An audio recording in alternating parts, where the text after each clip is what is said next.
Welcome to Follow Me to the MROP, a podcast dedicated to the journey of the masculine soul and the transformative power of initiation.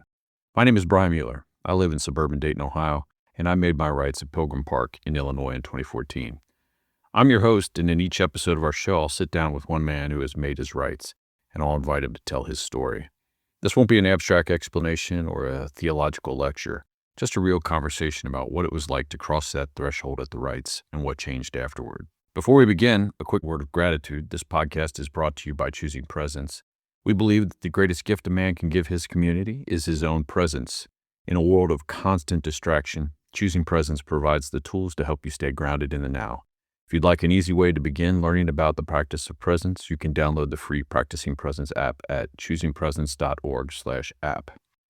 Now, the Men's Rites of Passage, or MROP, is an experience designed to help men move from the first half of life into the second, shifting from a focus on ego and achievement to a life of meaning and soul.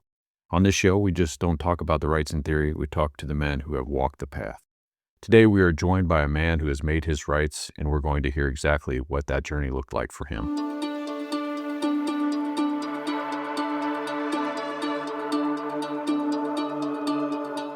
My guest today is Tom Melancon.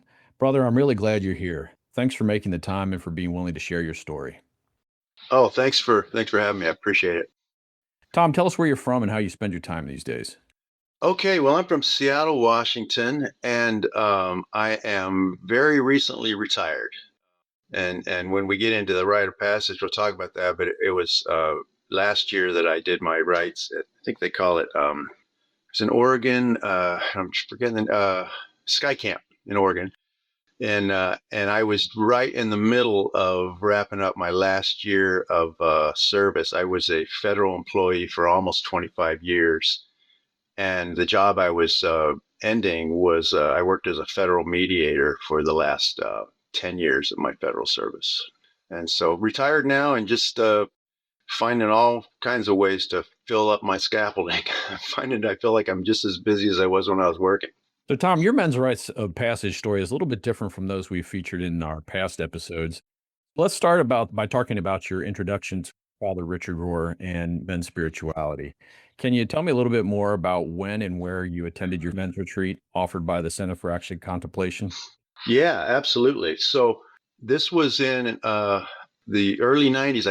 I called my little brother to try to help me remember because it's been 30 plus years, but 93, 94, we traveled to Ghost Ranch for a men's retreat. They weren't calling it a rites of passage, but it was 100 men, and Richard was the leader, and it was for a week, and it was powerful experience. My brother and I were on the younger side of the crowd. I mean, I was in my early 30s, and he was late 20s. He's 5 years younger than me, and we were really. I mean, it was quite a few men. Most of the men were quite a bit older than us. And I went 2 years in a row, and it gets a little fuzzy about which year which thing happened. But one of the years, I think it was when my brother-in-law went with me the next year, we actually had the opportunity to have breakfast with Richard one day. He said, put it out there that he had some time to. So we had breakfast with him, and we were in the process of trying to form kind of a little spiritual community in where I lived at the time, which was northern Nevada. And I asked him, I said, Richard, I'm watching these men, especially the older men, and they're having these really profound spiritual experiences. And I'm feeling something, but not that. And he said, don't take this the wrong way, Tom, but you're not old enough. And I'm not sure I really even understood what he was saying. But when I went back and did the Men's Rite Passage with Illuman last summer, I was just about to turn 65. I had a profound spiritual experience. I understood all those years later what he was talking about. Yeah, it was transformative. And so it's just interesting. And I hadn't, until I listened to your podcast a few weeks ago with the gentleman who went on the first of Richard's rites passage, I hadn't connected the dots I knew Richard had something to do with Illuman, but I hadn't realized that we'd been to one of the gatherings of men that was prior to when he probably called it a rites of passage. So Right. Yeah. That's the time when he was actually developing the rites, probably, and, Yeah. served as kind of the precursor. You, do you remember some of the themes or the names of these retreats that you went on? Yeah, one of them was the hero's journey. God, I should have, you know what? I think I have some notes somewhere buried somewhere around it because I took notes. But I can remember some of the themes. It was one of the themes and it stuck with me because I've, my whole life I've thought about it was that process of a man in terms of his life and his career is that you're building this tower of achievements and accomplishments and you're building, building, building. And then at some point, if you want to get to, the level that you want to get to, you jump off the tower. And I thought that was a really powerful, and I was still building my tower at the time. I was in my early 30s. I had a lot of my career left. I had a couple of careers later after that, but it was pretty powerful, that idea of this tower of accomplishment. And I remember one of the things I remember from that workshop too was this. I don't know if they've used it in Illuman, but it was this image of a world, and there's a man at each stage of his life, and there's a part of it where he's kind of looking eagerly because he's climbing, and it was part of this. And at one point he's on top, and he looks like he's just got it, and then at another point he's starting to slip on the other side. And it was this idea of this inexorable wheel of life that Richard was talking about. And that was one of the other themes. That it just keeps going. You have these accomplishments, and then maybe a defeat, and then you get back up, and but it's a cycle, and it continues. That's great to hear. I'm excited to hear a little bit about what some of those events were that kind of led up to the rites. Can you tell me a little bit about what was going on in your life at that time that compelled you to go to this retreat? So the first time, or the last year, or No, the both. first time. We're one back in the 90s. Yeah. So the first time, I think part of it was my younger brother and I, and then my brother-in-law, because we kind of I attended with each one.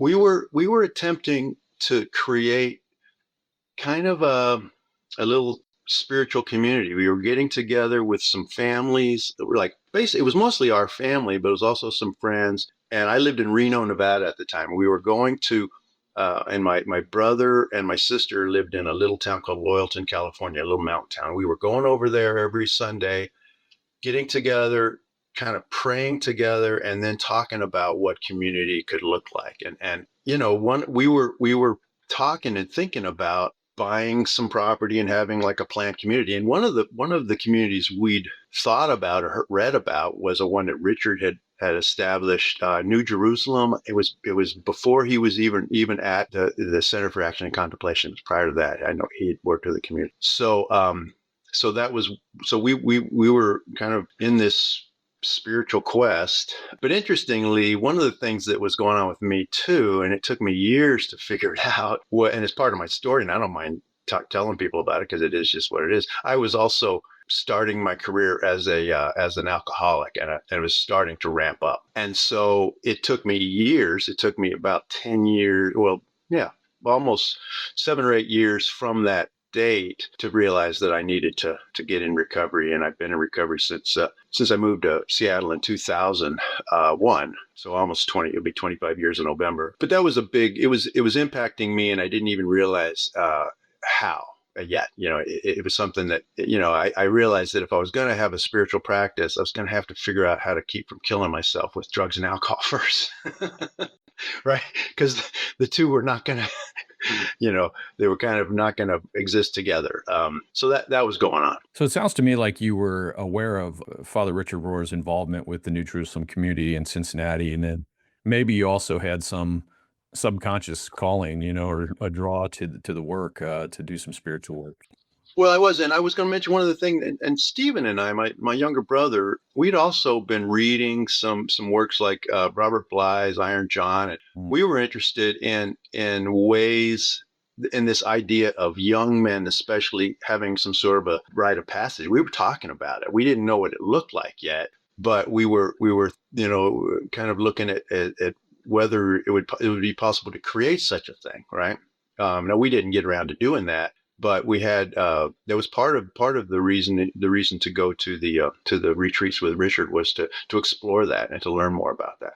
I'm glad you mentioned that. So you were aware of the of Bly's work and Mead's work, mytho-poetic movement, men's movement that was going on at the time. Yeah. Yeah, let me ask you. But when you did come out of this retreat experience in the early '90s, what did you take away from it? What did you take away from that experience? I mean, I think I realized that there was more that was possible, and part of it again, going back to my experience, I was watching these men have this really powerful experience, and I wasn't quite having the same one. And, why that is, I'm not sure. Again, Richard said it was possibly that I hadn't lived enough really to if I understand what you were saying. But also, I was still, battling some of my demons, like I said. So it definitely opened up possibilities for me and where things could go. But it took me a few years to just, again, kind of get my alcohol and drug demons, and by the way, that's a lifelong thing. I'm still an alcoholic and a drug addict, but I've been in recovery for 24 years. So I feel like, and it's a day-to-day thing, and I'm still involved in a recovery program. I still, sponsor people and I'm active in it. And so that was part of what I think I just had to go through, but it did plant some seeds. It really definitely planted some seeds. And there's some themes that I'll never forget, like the one I talked about, where it's this idea of jumping off your tower of accomplishments, or things that really resonated with me my whole life. Yeah, that's a theme you continually hear in the men's work is that we are constantly building towers or we are climbing ladders and we find out when we get to the top, it's leaning against the wrong wall, I think is another. Yeah, Yeah, yeah. you mentioned, I can really relate to what you're saying. Recently, I reread a book that I had read in college, and it was like, and I had really liked it then, and I was inspired by it on some level. It's called The True Believer. It's a philosophical book about the theory and nature of mass movements. But I read it again this winter, and it was a totally different book for me. I really needed experience to go deeper. So I totally understand what you're saying about the rights. There's so many things that you're mentioning that I hope we'll hit on in this conversation. If you don't mind, let's go into talk a little bit about the men's rites of passage. Before we do that, I always like to read the statement just to let the listeners know, because this podcast is really dedicated to men that may know about the men's rites of passage, but really are not familiar with the experience. So let's dive in and talk about the men's rites of passage. The MROP is a unique experience. It's not a retreat or a workshop. It's an initiation. Many men arrive at the rites at a crossroads in their lives looking for something they can't quite name. Before we dive into the why and the how, let's start at the very beginning. So you've been, there's a big gap in your experiences of the men's spiritual work. I guess that in the organization that became Illuman. But tell us, when did you make your rites then? So I made it in May of last year, and it was a really interesting time for me because I won't go into too much detail, but the listeners can imagine what was going on last year. I was a federal employee, and there was probably some stuff in the news about what was happening with federal employees. We felt like we were kind of under siege, and I was, but I was still working as a federal mediator for a little agency called the Federal Mediation and Conciliation Service, and I was one of the things other thing that I do in my avocation of mine is I've been a musician for many years, played in bands and led bands, and I was getting ready to go to France for 2 weeks to participate in a musical artist residency place in Chateau in France.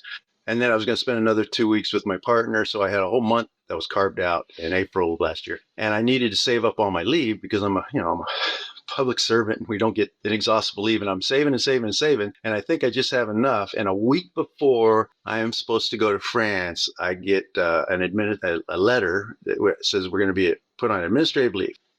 Okay, but it also means I don't have to use my leave. They're going to pay for the government's going to pay for me to be in France. That's just the way it works out. So I go to France, have an amazing time.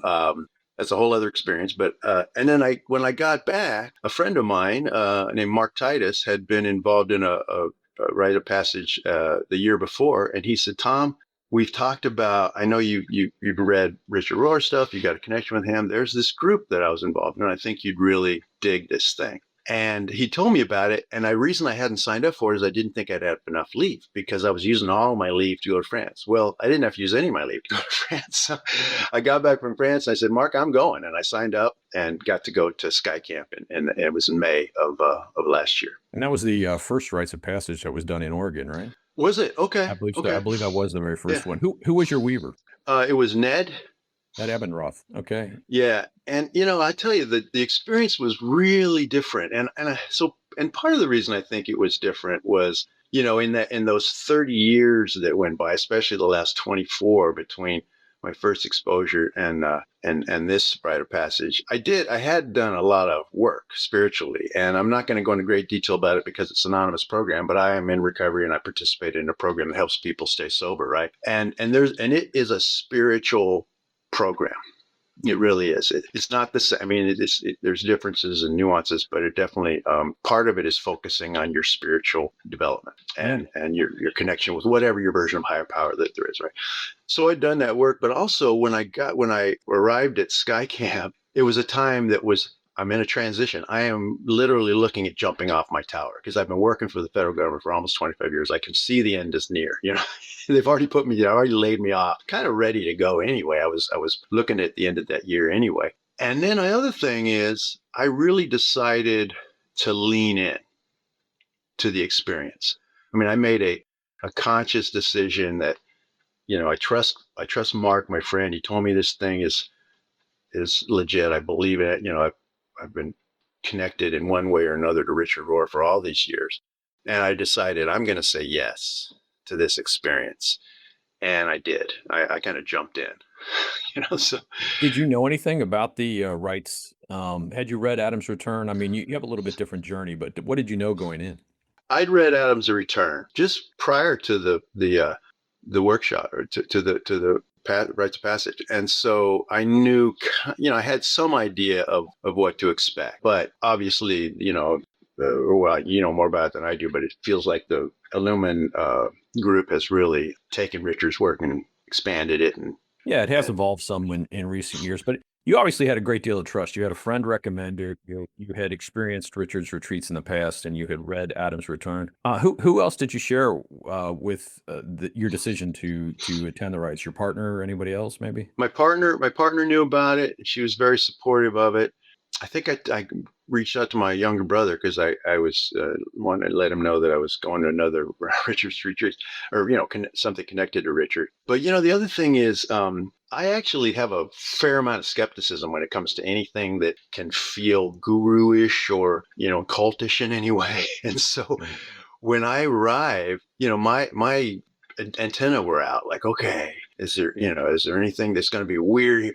And one of the things that I started feeling right off the bat is just an immense amount of trust, because I could tell how much planning and care and attention had gone into this process. And I've been involved in my professional life in planning conferences and events related to my work for years. I know what goes into it. I know this is different, but there's some similarities in terms of food and everything you need to do in terms of preparation for lodging and the activities. And so I was kind of blown away. Right off the bat, I could tell these are serious people really trying to make this an experience that people could come away with that'll change their lives. And so I really leaned in.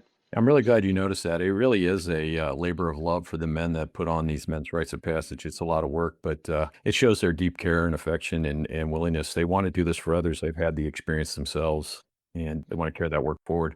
So let me ask you, when you were heading into the rites, just about to start, was there something you were hoping for? Was there something that you wanted to be initiated into? I don't know if there was anything tangible like that. I had a healthy amount of kind of fear.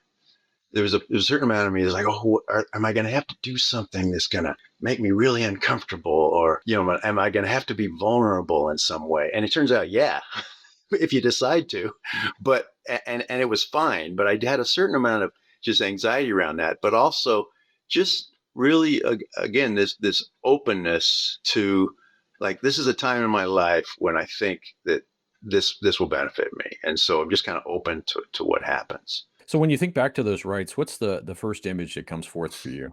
Well, and I'm going to be careful. I don't want to give anything away in case somebody hasn't gone to one or wants to. But I can say this: each day they ask for a group of men to volunteer to help create a ritual, right?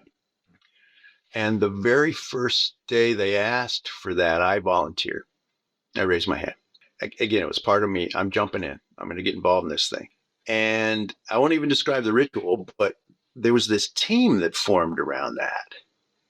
And for the rest of the retreat, we were a team. Like, because we raised our hands for that. And because we got connected, I mean, I connected with a lot of men at the retreat, but that was like my little posse. We hung out, we got to know each other because we participated in this pretty powerful ceremony that was very much at the beginning. It was one of the first things that happened that everybody participated in, but we were facilitating that with the leaders. And so that was one of the things that kind of really got me, Yeah, I love this. involved in. The stories about fraternity. Yeah, that's a big deal. So was there without, obviously you're very aware of confidentiality and things like that. Yeah. And I don't want to ask you to share anything you don't, but was there a particular experience that you had while at the rites or maybe even an encounter with another man that was especially poignant for you? Yeah, there were several, and I will be careful not to describe it, but there was a particular ritual that we were involved in. I think I can say it involved grief. I think it's not giving any away about it.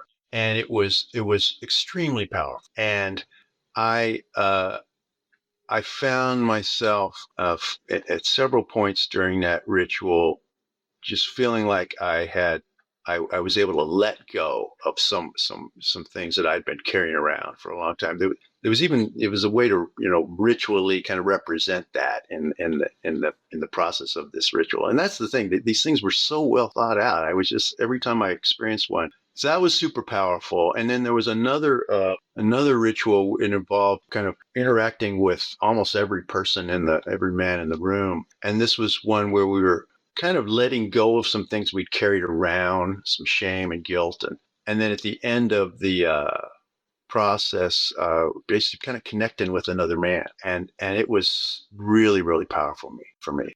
The ritual is really where things pivot, right? Absolutely. Well, so just a funny story is after one of these events, I had cleaned myself up, but I hadn't completely cleaned my face up, and there was some ash, and I cried and stuff like that. And this friend of mine that I'd gone to the retreat with, because he was there as one of the assistant people in the background. So Mark was there during the retreat, and I got to connect with him periodically. He said, "Tom, are you having a nice, relaxing time here in Oregon?" Because he says I should take a picture of your face. And I said, "Yeah, it's not exactly like that. I mean, it is great, but it's not just like a summer camp. There's a lot going on here. Yeah, you're gonna do some work, but it's, so Yeah. well, that leads me into the next question. So when the event was open, the closing of the rights happened, and it was time to, drive back to Seattle, how were you feeling?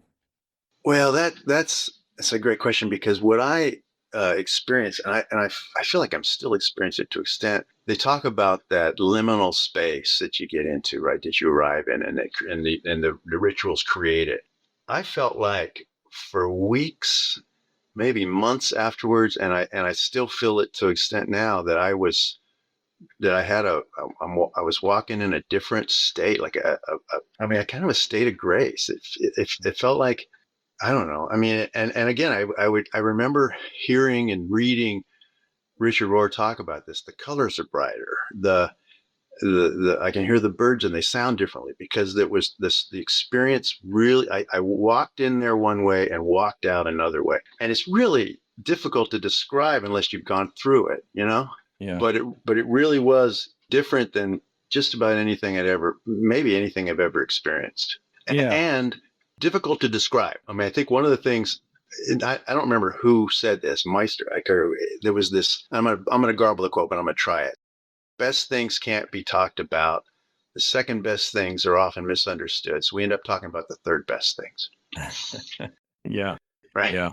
That kind of made sense to me. No, it's hard to speak about those transcendent experiences. They're very deep, and somehow it does feel like you lose them when you do try to articulate them too. So yeah, that's great. I also tell guys sometimes, if possible, take some time after the rites before you re-enter your normal life. Not everybody has that luxury, but if you do, you definitely will benefit for some time to process. So you come back and you tell your partner, maybe you tell some other people. What was your report on the rites to others?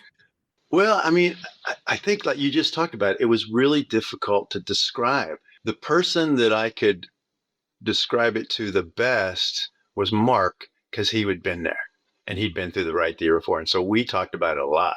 I decompressed with him quite a bit. And, I did let my partner know what the experience was like, and how it had impacted me. And I was fortunate because I came back and I was still laid off. I was still on administrative leave, so I didn't have to go right back into work. I did end up going back to work that year and ended up, retiring at the end of September. But yeah, I had some time to really kind of sink into it. And, I have a meditation practice that I do every day. And so I was able to meditate on it every day and continue reading and trying to stay connected to it. Yeah. So, I mean, obviously the rights came for you at a very transitional point in your life. You're honestly for the country as well, right? We had a new presidency that affected your job. You're maybe transitioning, you're moving towards retirement, those sorts of things. But what's changed in your life since the rights, practically, relationally, spiritually, anything? I think it's the rights had a big part of this. When I got ready to retire, I had this friend who's a really bright guy, and we have lunch periodically. And he said, "Okay, well, now that you're retired, you have to build your scaffolding." And I said, "What does that mean?" And he says, "Well, whatever your structure is that you're going to do, it's important to have it. And it was really good advice because when I finished work in last September, it took me a while to create it. It takes a while. You gotta have to just kind of ease into it. But I do. I have this basic outline that I do every day, and there's a spiritual practice every day. I get up and meditate and pray every morning, and that's something that I'd done before, but I have a little bit more intention about it now. And then I'm at a position where I can, because I've been doing this musical thing for so many years, I get together with guys and play music a couple times a week. I still am a part of this, recovery program that I'm involved in, so I'm pretty active in that. I spend time with my partner. I travel, and I just think that I've been given the opportunity to just be more reflective about my life because I'm not having to go to a full-time job every day. I'm still, I'm on a board and I do a little bit of contract work, but I really have more time than I've ever had before, and I'm not having a hard time filling it up.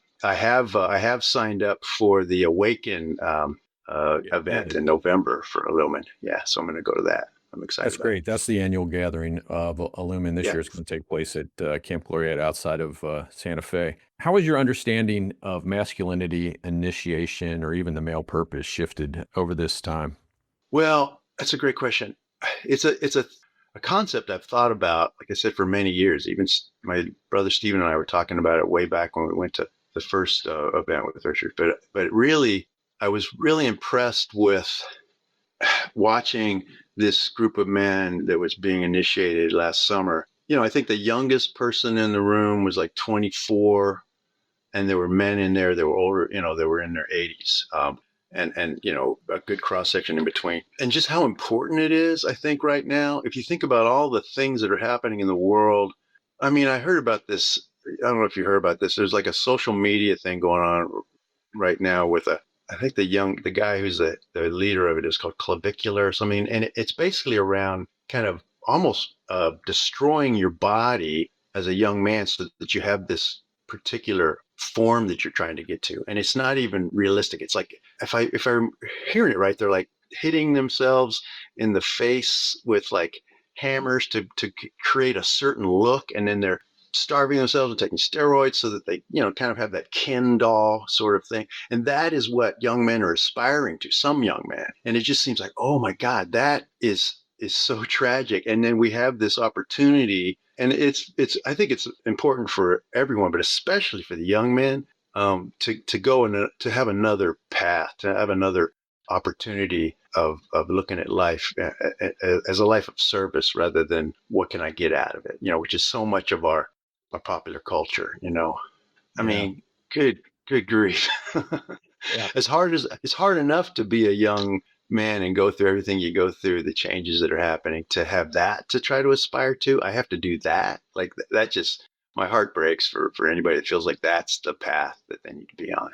Well, that's one of the things that maybe it's a good time to mention this. One of the things we learn about in our men's work is about mentoring and how important it is for younger men to have a mentor, an older man who can appreciate them in a very real way and help mentor them in throughout their life. So yeah, I think we're speaking to some of that. Let me ask you what counsel or advice you would give to a man who's currently debating whether or not to register or attend a rites of passage. I would say go, and in my experience and judgment, based on, 65 years being on this planet. There's no way it's going to hurt you. It can only help you. It can only help. And so if you're open to it at all, go in and lean in when you get there. I'd also like to engage a little bit about 12-step work, specifically because I've been involved with Illuman for more than a decade now, and I would say that a significant portion, perhaps a quarter, a third of the men that I encounter in Illuman have some sort of background in 12 steps, and I include myself in that. My first invitation into spiritual work came through Al-Anon, and Okay. Yeah. had I not participated in Al-Anon, I do not think I would have ever made a rites of passage. I say that first step, that it was a humbling step, the powerlessness that you have to admit over whatever it is in your life, that sort of Yeah. tilled the soil, softened the soil and made it possible, I think, for me to attend a men's rites of passage. What can you tell others, who might also be members of a 12-step community, and how the rites could, kind of complement that experience? Well, yeah, they're very complimentary. I mean, that's one of the things that my friend Mark knew when he mentioned to me, that he knew my experience with being in recovery and also interest in these. But yeah, I think there's just a natural connection there. The thing that I was one of the many things I was impressed with Illumin was there was no definition of what your spiritual path was going to look like. It was so open, which is the same with 12-step recovery. There's not a definition that's given to God or higher power, whatever you want to call it. The idea is find one and hang on. And the other thing that is a really amazing parallel. You mentioned mentorship. So one of the best parts in my experience of the 12-step work is the mentoring, because typically in whatever program you're involved in, you get they call it a sponsor, but you get a person that guides you through the process. I've had the same one for almost 25 years. And in some ways he kind of raised me. It's not like I grew up in a family. I had two parents, but I feel like I missed out on a lot of stuff. Like I wasn't paying attention, or somebody else handed out the rule book and like some basic things that you should know as a man in terms of honesty and integrity and just all the stuff that you want to have. I felt like I kind of missed it somehow. And so working with this man that I still work with, he walked me through it. And I think there's parallels with that work and the work that happens in Illumin, because there's this, like you said, this mentorship through the rituals, and also the, not to give away too much, but the small groups that happen while the process is going. That's a great way to kind of amplify what's going on in the rituals and in the big room. So I think the way it's put together, there's great parallels with anybody that's done any 12-step work. It won't be alien to them. Yeah, I'd say if you have 12-step experience, when you come to the rites, you may actually have a little bit of a head start over somebody that has not experienced that. Right. And the 12-step, the one about having had a spiritual awakening, I always like that, because I think that reminds us to continue our spiritual journey. And I always say that any good spiritual work has open doors and windows. It allows you to come and go. And this is to say that you can walk out 12-step work into Illumin, you can walk back into 12-step work, you can do them simultaneously, you can go on to something else, but you should never feel trapped by your spiritual journey. Right. Well, and one of the, I think when I saw Richard, one of the times I saw him, I think he said, "Turn your video cameras off because I'm going to say something. If you have a video, or don't record this." And he said something, and I'm going to paraphrase it, that in his experience, some of the most authentic spiritual experiences he's seen have happened and occur in 12-step groups. I mean, and that was pretty profound coming from a theologian of his stature, right? So yeah, there's something going on there. Sorry. Yeah, no, I was just going to mention about you probably read Breathing Underwater. Did. So Richard encountered the 12 steps and was really taken by its spirituality, and yeah, wrote a whole book about it, as he often does. But Yeah, that's a great reference. It's a really, really good book if you want to connect the dots between, the kind of spirituality that's in Illumin and what's taught in the 12 steps. It really is a good text. Tom, I'm really glad you reached out to me and that we've been able to have this conversation. I just want to add, is there anything else you'd like to add about your experience, or anything about your earlier experiences with men's work? No, I just really appreciate the opportunity, Brian. It's been a pleasure. It's great to talk about this stuff. Brother, I look forward to seeing you at Awaken. And I really want to thank you today for your honesty and your courage, and for giving us a window into your experience at the Men's Rites of Passage. Thank you. Thank you. For those listening who are now feeling a tug in their own soul and are curious to learn more, allow me to share a bit about the history of these rites. The Men's Rites of Passage was originally developed by Father Richard Rohr and was first offered at Ghost Ranch, New Mexico in 1996. While it was supported for many years by the Center for Action and Contemplation, since 2012, Illuman has been the steward of this work, preserving and adapting the rites for men all over the world.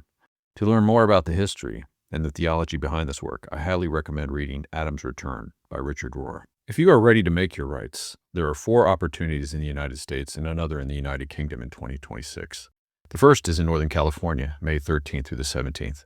The second in the United Kingdom, July 22nd through the 26th. And in Illinois, August 12th through the 16th. There's one on the East Coast in New Jersey, September 16th through the 20th. And the final one of the year is in Texas, which is in MROP and Umbrales, our Spanish language rites, September 30th through October 4th. You can find details and registration information at illuman.org/MROP or illuman.org/events. Additionally, mark your calendars for Awaken, the annual national gathering of Illuman, taking place November 5th through the 8th in New Mexico. You can find more at illuman.org/awaken. Finally, a special thank you to our sponsor, Choosing Presence. If today's conversation moved you, I encourage you to bring more intentionality into your daily life. Download the Practicing Presence app for free at choosingpresence.org/app. It's a simple but profound way to stay connected to the journey we've discussed today. Thank you for listening to Follow Me to the MROP. Until next time, brothers, stay present.